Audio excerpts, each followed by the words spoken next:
Shalom semuanya. Tema Natal kita tahun 2022 adalah Yesus pembawa pengharapan baru. Ayat emasnya dari Kolose 1 ayat 27 yang berkata, kepada mereka Allah mau memberitahukan betapa kaya dan mulianya rahasia itu di antara bangsa-bangsa lain, yaitu Kristus ada di tengah-tengah kamu. Kristus yang adalah pengharapan akan kemuliaan. Haleluya. Sesuai dengan Lukas 2 ayat 8 sampai dengan 12. Ketika gembala-gembala yang tinggal di padang menjaga kawanan ternak mereka di malam hari, tiba-tiba berdiri seorang malaikat Tuhan dekat mereka. Dan kemuliaan Tuhan bersinar meliputi mereka. Dan mereka sangat ketakutan. Lalu kata malaikat itu kepada mereka, jangan takut. Sebab sesungguhnya aku memberitakan kepadamu kesukaan besar untuk seluruh bangsa. Hari ini telah lahir bagimu juru selamat, yaitu Kristus Tuhan di kota Daud.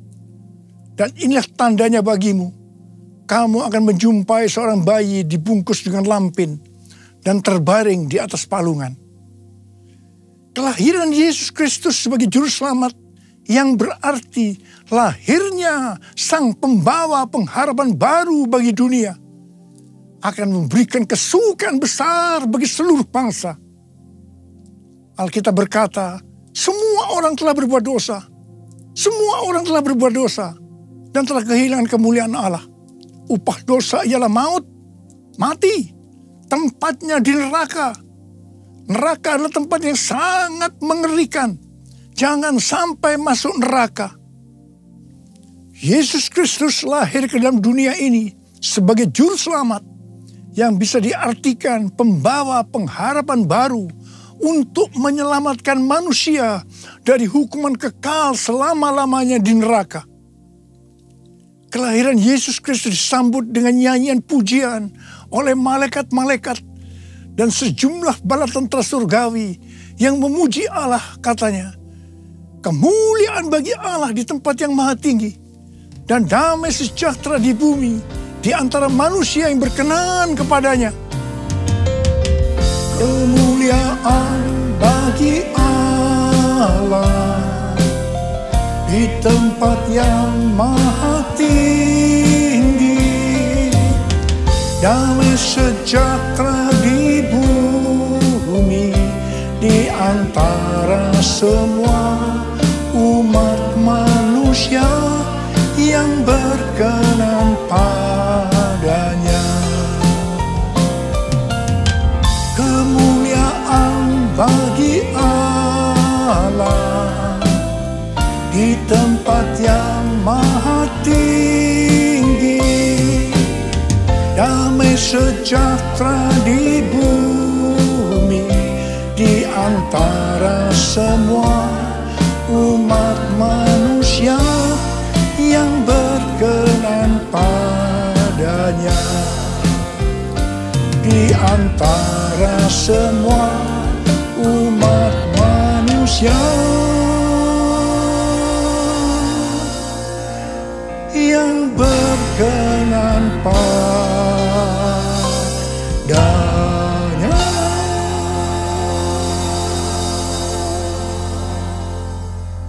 Tema Natal yang Tuhan berikan ini, yaitu Yesus pembawa pengharapan baru, sangat tepat untuk mempersiapkan kita memasuki tahun 2023. Di mana pandemi COVID masih belum berakhir. Perang Rusia-Ukraina yang masih berkelanjutan. Informasi tentang inflasi dan resesi ekonomi tahun 2023 diberitakan di semua platform media sosial. Sesuai dengan apa yang disampaikan oleh Pastor D, seorang hamba Tuhan dari Perth, Australia.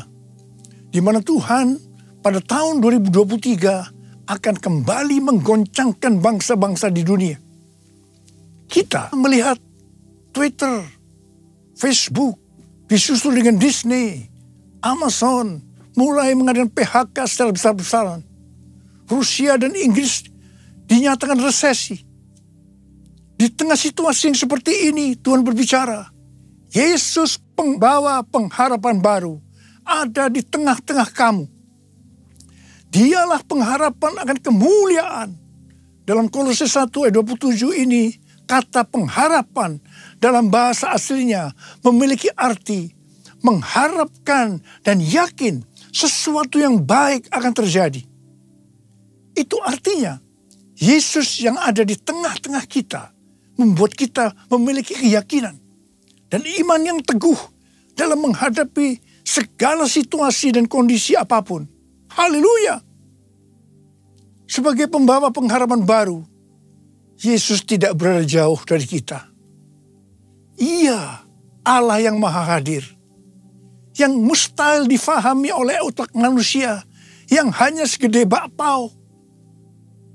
Namun menyatakan dirinya sebagai Immanuel, yang artinya Tuhan beserta kita. Tuhan bersama kita. Pertama-tama melalui kelahirannya sebagai manusia, yang kita peringati sebagai peristiwa Natal. Kemudian melalui Roh Kudus yang diberikannya, tinggal berdiam di dalam hidup kita. Ini semua dapat diartikan bahwa Yesus ada di dalam kita. Itulah sebabnya kita selalu punya pengharapan. Haleluya! Keberadaan Yesus sebagai pembawa pengharapan baru di tengah-tengah kita. Inilah yang dikatakan oleh Rasul Paulus kepada jemaat Kolose sebagai pengharapan akan kemuliaan. Kemuliaan ini menunjukkan pada hari kebangkitan, ketika orang kudus akan menerima tubuh baru mereka yang dimuliakan, atau yang dikenal dengan pemuliaan atau glorification. Kita mengenal ada 3 tahap proses keselamatan. Tahap yang pertama, pembenaran atau justification. Kita dibenarkan bukan karena perbuatan baik kita, tetapi karena kasih karunia Tuhan yang kita responi dengan iman. Pada tahap ini, setelah kita bertobat dan menerima Tuhan Yesus sebagai juru selamat, kita akan mengalami kelahiran baru. Kelahiran baru adalah proses awal perjalanan rohani kita bersama Tuhan Yesus. Tahap yang kedua dari proses keselamatan adalah pengudusan atau sanctification. Dalam proses ini, kita dikuduskan secara terus-menerus melalui Roh Kudus dan firman Allah. Dalam proses ini, kita bisa saja jatuh atau mengalami kegagalan. Tetapi yang penting, kita jangan berhenti. Tetapi harus bangkit dan terus maju. Pertobatan adalah kunci untuk kita bisa terus maju. Goal dari proses pengudusan ini adalah menjadikan kita menjadi serupa dengan gambarnya. Roma 8 ayat 29 berkata, sebab semua orang yang dipilihnya dari semula, mereka juga ditentukannya dari semula untuk menjadi serupa dengan gambaran anaknya. Supaya ia, anaknya itu, menjadi yang sulung di antara banyak saudara. Ini berarti goal kita sebagai orang Kristen adalah menjadi serupa dengan gambarnya. Untuk menjadi serupa dengan gambarnya, sesuai dengan 1 Yohanes 2 ayat 6 yang berkata, barang siapa mengatakan bahwa ia ada di dalam dia, ia wajib hidup sama seperti Kristus telah hidup. Karena kita hidup sama seperti Kristus telah hidup, maka kita akan menjadi serupa dengan gambarnya. Menjadi serupa dengan gambarnya artinya menjadi murid Tuhan Yesus. Tahap ketiga dari proses keselamatan, mereka yang menjadi serupa dengan gambarnya. Pada saat Tuhan Yesus datang di awan-awan untuk menjemput gerejanya, tubuh mereka akan menerima tubuh baru yang dimuliakan atau dikenal dengan pemuliaan atau glorification. Dan setelah itu kita akan diangkat bersama-sama untuk bertemu dengan Yesus Kristus di awan-awan. Dan kita akan masuk surga. Dan selanjutnya akan bersama-sama dengan Tuhan Yesus selama-lamanya. Haleluya! Alkitab Penuntun Hidup Berkelimpahan memberikan catatan. Penjelasan bahwa Kristus yang diam di dalam kita adalah jaminan untuk memperoleh kemuliaan dan hidup kekal. Ini akan terjadi hanya jikalau Ia tinggal di dalam kita. Dan kita terus-menerus berhubungan erat dengan Dia. Kita hidup intim dengan Dia. Betapa besar kasih-Mu Allahku, sehingga Kau berikan Yesus padaku, supaya aku tidak binasa, melainkan beroleh hidup yang kekal. Ku sembah Kau, ku sembah Kau, Engkau yang layak untuk ku sembah. Ku sembah Kau, ku sembah Kau, Engkau yang layak untuk ku sembah. Engkau yang layak, Engkau yang layak, Engkau yang layak untuk ku sembah. Perjumpaan kita dengan Yesus, pembawa pengharapan baru, akan mengubah jalan hidup kita secara radikal. Hal ini dikatakan seperti yang terdapat dalam 1 Petrus 1 ayat 3 sampai dengan 5. Terpujilah Allah dan Bapa Tuhan kita Yesus Kristus, yang karena rahmat-Nya yang besar telah melahirkan kita kembali oleh kebangkitan Yesus Kristus dari antara orang mati kepada suatu hidup yang penuh pengharapan, untuk menerima suatu bagian yang tidak dapat binasa, yang tidak dapat cemar, dan yang tidak dapat layu, yang tersimpan di sorga bagi kamu. Yaitu kamu yang dipelihara dalam kekuatan Allah karena imanmu, sementara kamu menantikan keselamatan yang telah tersedia dinyatakan pada zaman akhir. Haleluya. Tema Natal Sinode Gereja Betel Indonesia adalah Yesus datang untuk mengubah jalan hidupku. Dalam Alkitab kita melihat bagaimana perjumpaan pribadi dengan Yesus membuat jalan hidup Paulus berubah. Pada waktu Paulus dalam perjalanan menuju Damsyik, dengan semangat yang menyala-nyala untuk mengancam dan membunuh murid-murid Tuhan, untuk menangkapi mereka dan membawanya ke Yerusalem, di sana justru jalan hidupnya berubah secara radikal. Paulus mengalami perjumpaan secara pribadi dengan Tuhan Yesus. Saulus, si penganiaya murid-murid Tuhan Yesus, diubahkan Tuhan menjadi Paulus, seorang murid Yesus dan rasul yang menjadikan banyak orang menjadi murid Tuhan Yesus. Ia memberitakan Yesus di rumah-rumah ibadat dan mengatakan bahwa Yesus adalah anak Allah. Perjumpaan kita secara pribadi dengan Yesus, pembawa pengharapan baru, juga harus mengubahkan kita menjadi murid Tuhan Yesus. Setelah Paulus secara pribadi mengalami perjumpaan dengan Yesus, pembawa pengharapan baru, ia berkata dalam Kolose 1 ayat 28 dan 29, Dialah yang kami beritakan, apabila tiap-tiap orang kami nasihati, dan tiap-tiap orang kami ajari dalam segala hikmat, untuk memimpin tiap-tiap orang kepada kesempurnaan dalam Kristus. Itulah yang kuusahakan dan kupergumulkan dengan segala tenaga, sesuai dengan kuasanya yang bekerja dengan kuat di dalam aku.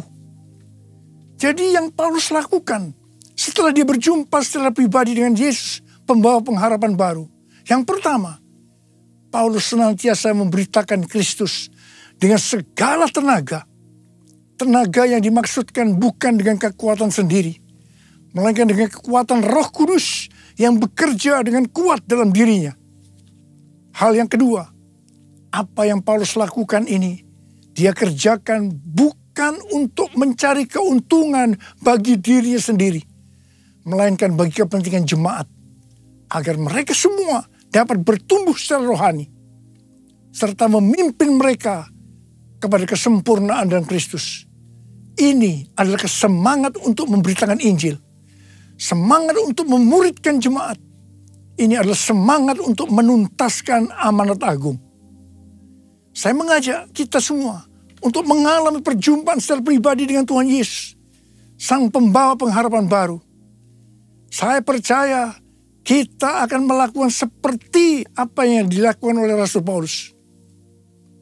Sesuai dengan 2 Timotius 3 ayat 1 yang berkata, ketahuilah bahwa pada hari-hari terakhir akan datang masa yang sukar.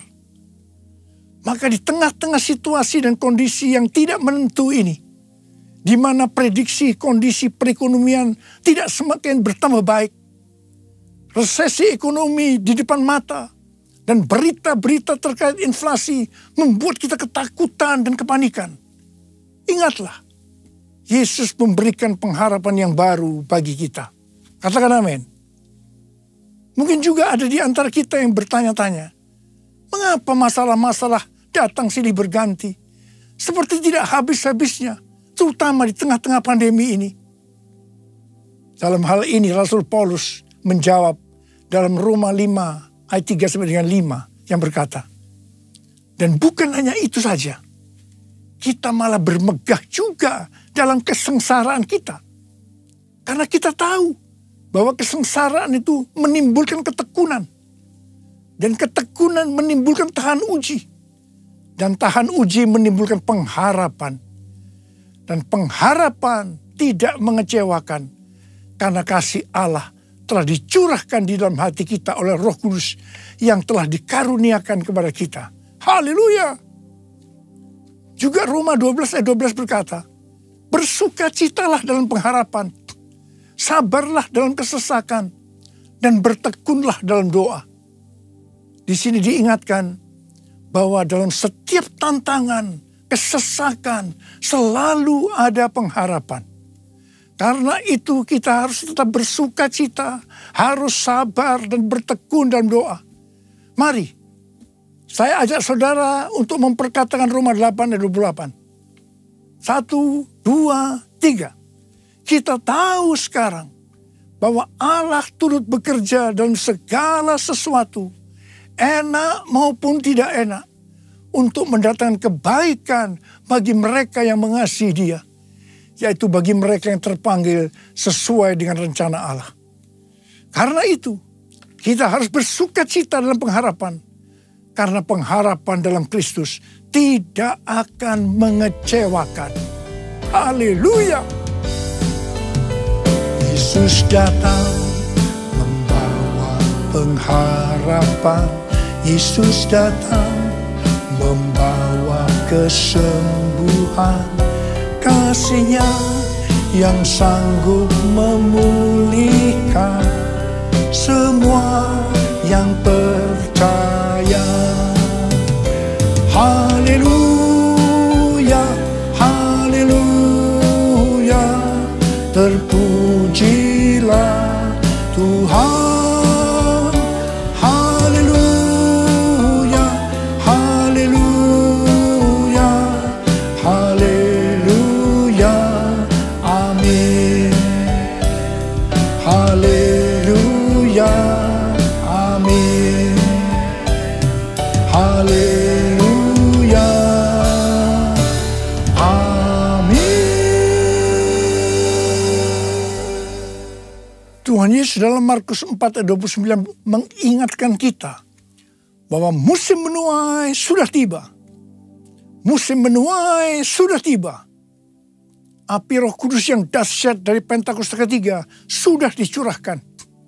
Saya mengajak agar kita semua untuk percaya dan terus berharap kepada Tuhan. Tuhan sedang membersihkan gerejanya.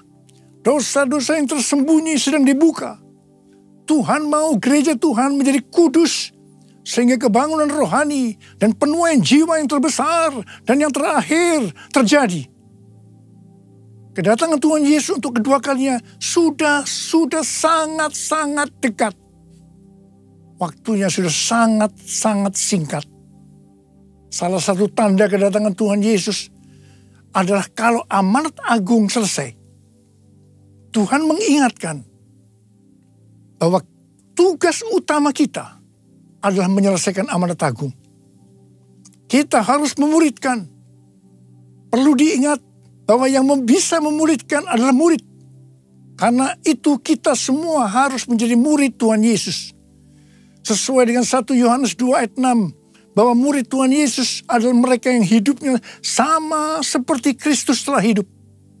Karena hidup sama seperti Kristus telah hidup, maka kita akan menjadi serupa dengan gambarnya. Sekali lagi, saya ingatkan bahwa goal kita sebagai orang Kristen adalah menjadi serupa dengan gambarnya. Menjadi orang yang mempunyai sifat yang serupa dengan Kristus.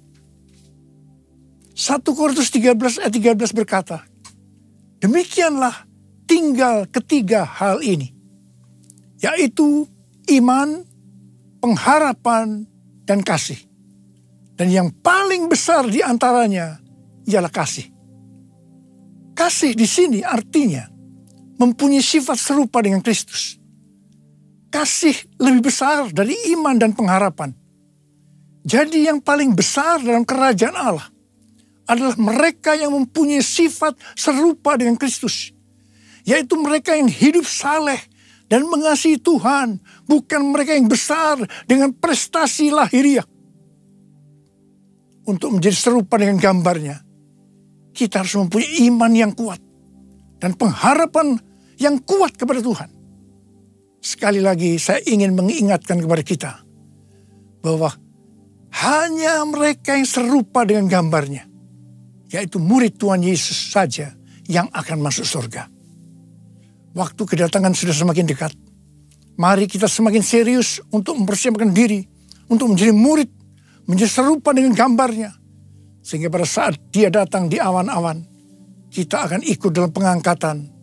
Dan selanjutnya masuk surga bersama Tuhan Yesus. Tema Natal tahun 2022. Yesus pembawa pengharapan yang baru mengingatkan kita semua akan perbuatan yang besar dari Tuhan Yesus kepada kita semua. Karena semua orang telah berbuat dosa dan telah kehilangan kemuliaan Allah. Upah dosa adalah maut, mati. Tapi dia, Yesus yang tidak berdosa, telah dijadikan dosa oleh karena kita. Dia harus turun dari surga mulia, menjelma menjadi manusia, mati ganti kita, menyelamatkan kita dari hukuman kekal selama-lamanya. Tuhan Yesus luar biasa. Perbuatannya besar. Perbuatannya besar. Perbuatannya besar. Perbuatannya besar.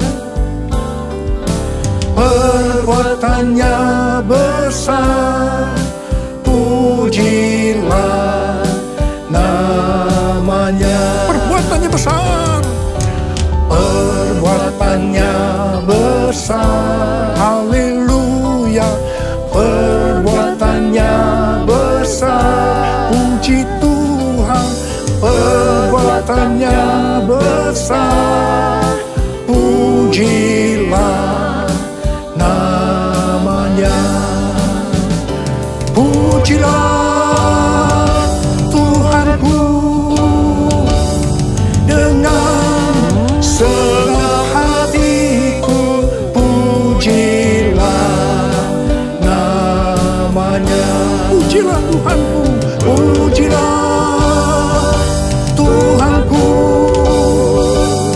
dengan segenap hatiku. Pujilah namanya.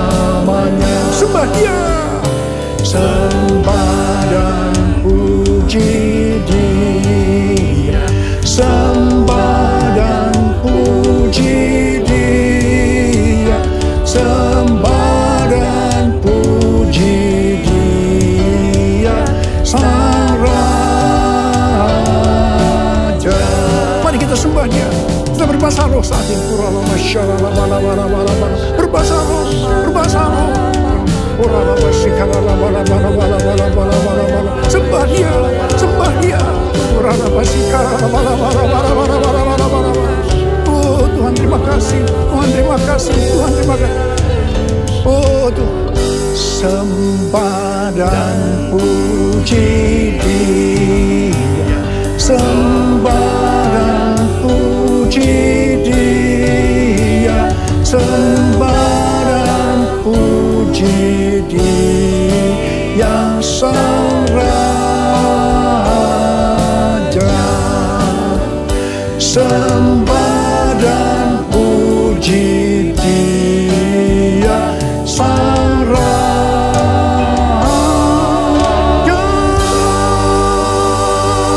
Berikan tepuk tangan buat Tuhan, berikan tepuk tangan buat Tuhan. Bapa terima kasih, Bapa terima kasih. Berkati semua anak-anak-Mu, urapi mereka Tuhan. Akan memasuki tahun 2023, pengurapan Tuhan turun atasmu. Terima, terima pengurapan Tuhan, terima, terima, terima. Sembuh dalam nama Yesus, sembuh dalam nama Yesus. Dipulihkan dalam nama Yesus, pulihkan. Terima kasih, terima kasih. Bapa Engkau baik, Tuhan Yesus baik, Tuhan Yesus Engkau baik. Terima kasih, terima kasih, terima kasih, terima kasih, terima kasih. Dalam nama Yesus, amin. Saudara, sekali lagi saya akan mengucapkan kepada saudara semua, selamat Hari Natal 2022. Tuhan Yesus memberkati kita semua berlimpah, limpah, limpah. Amin. Mari angkat tangan saudara, terima berkat Tuhan. Kasih karunia yang berlimpah-limpah daripada Allah Bapa dalam Anak yang tunggal Yesus Kristus. Persekutuan yang manis dengan Roh Kudus menyertai saudara sekalian mulai hari ini sampai Tuhan Yesus datang menjemput kita di awan-awan dan bahkan sampai selama-lamanya. Yang percaya bersama-sama katakan amin.